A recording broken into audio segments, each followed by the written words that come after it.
When I worked for Panorama, we undertook one investigation into the colour bar on the railways, because it was absolutely clear that the railways were not employing black people. It's much harder for a West Indian to get a job in Britain today than it was a year ago. But how much of the trouble is due to colour prejudice? Is there any colour bar on British railways? No, there is no colour bar on British railways. I went down to the station master at a big London station. This is Mr. Davis, the goods agent in charge of Smithfield Depot. How many vacancies have you at the moment? It's 9 vacancies for staff at the moment. Next day at Lambeth, I met 4 unemployed Jamaicans. They had been looking for work for weeks. They weren't skilled, but they could read and write, and as far as I could judge, they were intelligent and had good records. So I suggested that they should go to Smithfield to ask for the jobs which the manager had said were vacant. They went there on Thursday morning. They were turned down. I went straight back to Mr. Davis for another interview. Now, Mr. Davis, you have vacancies here. Oh, yes. But now, 4 coloured men came this morning to ask for jobs and they were turned away. Why was that? I see. I am a racist, and why? Who's made me a racist? This government, the Conservatives, and every sturdy, stinking cancer who sticks up for the nigger. And I'll stand by my words, because I don't like these people, never will do. I was born in Stockwell, South London, and lived in Tooting with my mum and dad. My dad was from Nigerian background, my mum from South American, Guyanese. I had an older brother and my younger sister. Now, we grew up in quite a secure environment and wealthy, I would say. In those terms, we were quite affluent. But after my mum and dad divorced when I was young, from that point onwards, up until now, I grew up without a father. Now, one of the things that happened is that my social circle mirrored the reality I was going through. My friends themselves were all from single parent backgrounds. Their dads had either died or divorced. And they were a mixture of black, white friends, British, predominantly black. So we had what we would say today is a gang, but we didn't see it as that, and started doing all the same things together. Now, as I was growing up, one of the things that we had towards each other, and I thank Allah today for this, was a sense of loyalty and a sense of principles, which some were basic, but we adhered to them, we stuck to them. So, for example, we would not betray each other's trust in any shape or form. And there's some things I will go into and some things I won't go into because of that loyalty perspective. The school that I went to, they said that I was bright, I was doing well, but one of the issues that I had was having too many fights. And I remember my dad, when I used to go back home to him, was very upset about this.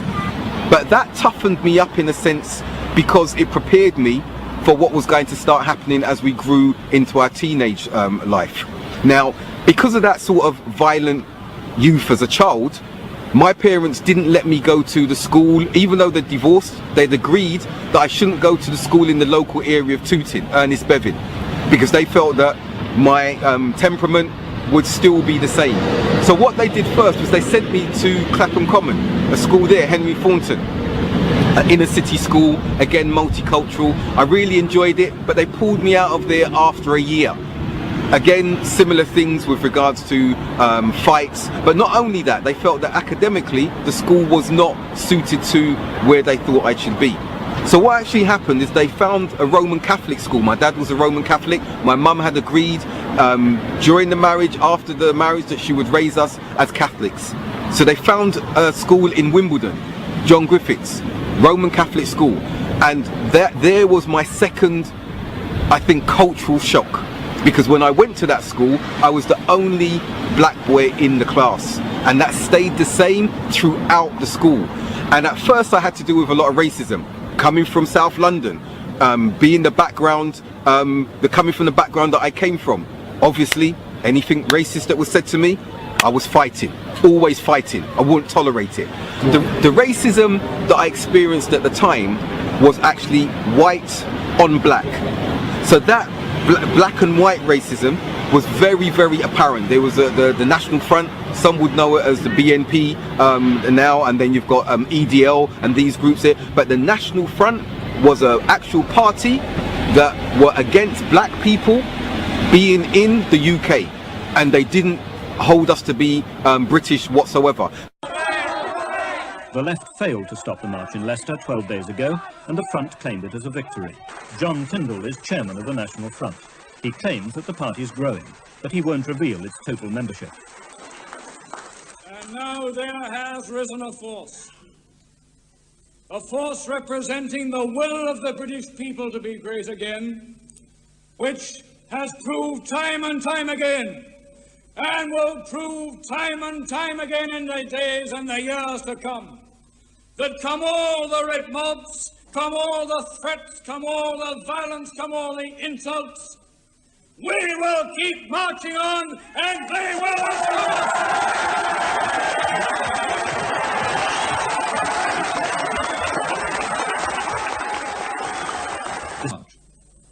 There's no doubting the extremist past of John Tyndall and the National Front's leaders. 12 years ago, he and Martin Webster were helping Colin Jordan set up the National Socialist movement in Britain.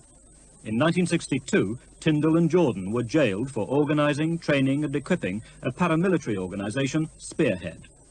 But in 1964, the National Socialists split and Tyndall and Webster formed the Greater Britain movement, which was specifically anti-black, anti-communist and anti-Jewish. In July 1964, the Kenyan president, Jomo Kenyatta, was assaulted in a London street. For this offence, Tyndall was fined and Webster jailed. In 1966, Tyndall was jailed for 6 months for illegal possession of a firearm, and in that year, he and Webster helped to organise the National Front. When I was in my 20s, I was for a time associated with an extremist organisation, and this did turn out to be unwise, and I've always admitted it. I haven't tried to hide the fact. Many of my views have changed since that time, as they do. Many of your views, of course, have remained the same. Some of my views have remained the same, yes. I was always very patriotic, always a nationalist, and those views remain the same. The National Front expresses its policy on immigration in this way. The repatriation by the most humane means possible of those coloured immigrants already here, together with their descendants and dependents. Your policy is to send them home? To send them home where possible, or at least to resettle them, if there's not an immediate home available, to resettle them somewhere in the world. You see, to so many immigrants, this is home. Well, it may be, but that is not what is regarded by the majority of the population. You talk of compensation, you see, but what happens when money fails to persuade the family to go well, to a place we have made it perfectly clear that this is going to be something obligatory. It has to be. You see, what sort of compulsion could you use? How can you make the normal compulsion? The normal compulsion that you exercise when you deport anybody. There are all sorts of parallels in recent history. Large numbers of Palestinian Arabs were uprooted from their homes in the Middle East. Huge numbers of Germans were uprooted from their homes in what is now, what used to be Germany, what is now Poland. There have been cases of people in China, Tibetans and so on. There are all sorts of cases of people that have had to be resettled by far more brutal means than we advocate applying to the immigrants in this country, which I think are eminently fair.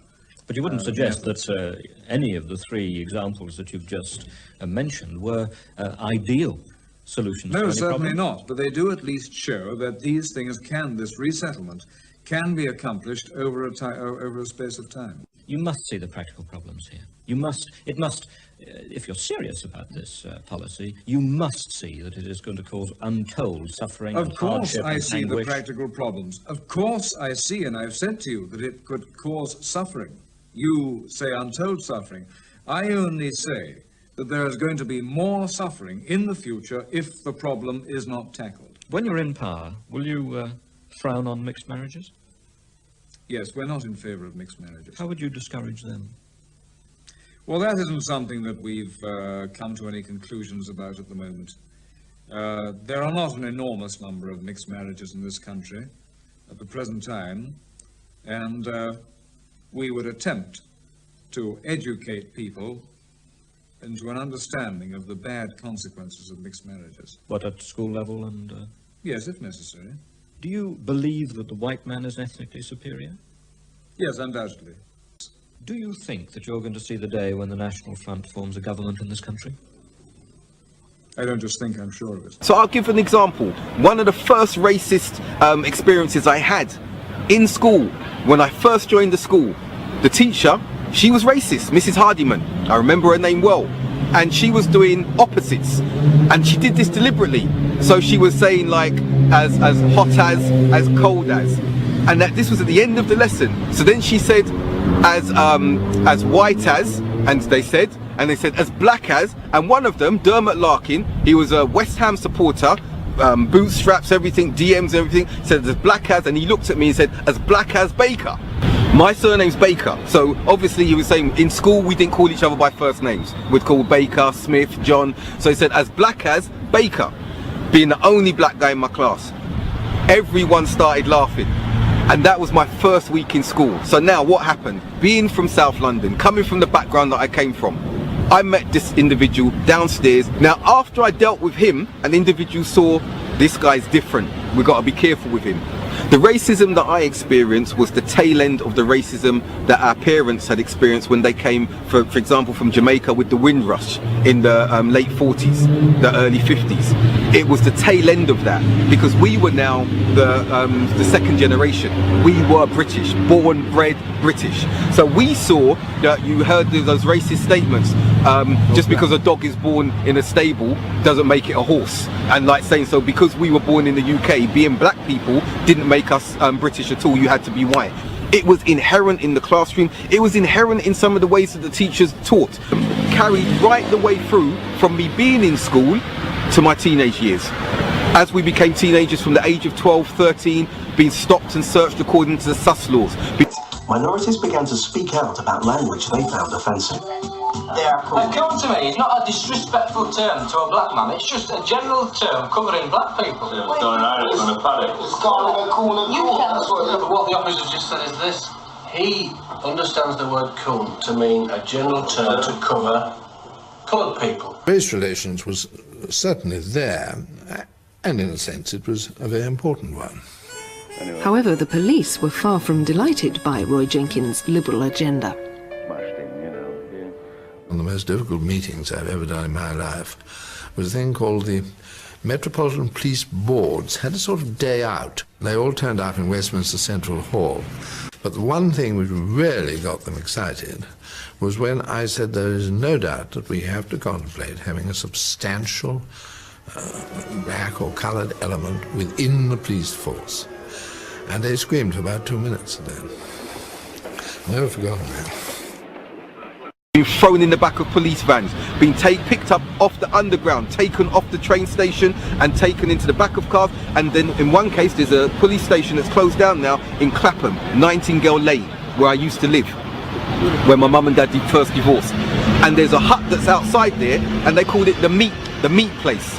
So they took me from Tooting after arresting me in Tooting on the high road, took me back there, and they just wanted to basically beat me up. That's all, beat a nigger. This was my normality and my friends' normality and many of us as black youths' normality during the late 70s, early 80s. I was released without charge, we didn't have social media, we weren't allowed a phone call, we didn't have mobile phones. I would turn up a few hours later, maybe my clothes torn, looking dishevelled, and I'd have to say to my mum, I spent another night in the cell, or I got arrested at this time. This went on, I cannot count the amount of times I was arrested from the age of 12 up until my 20s.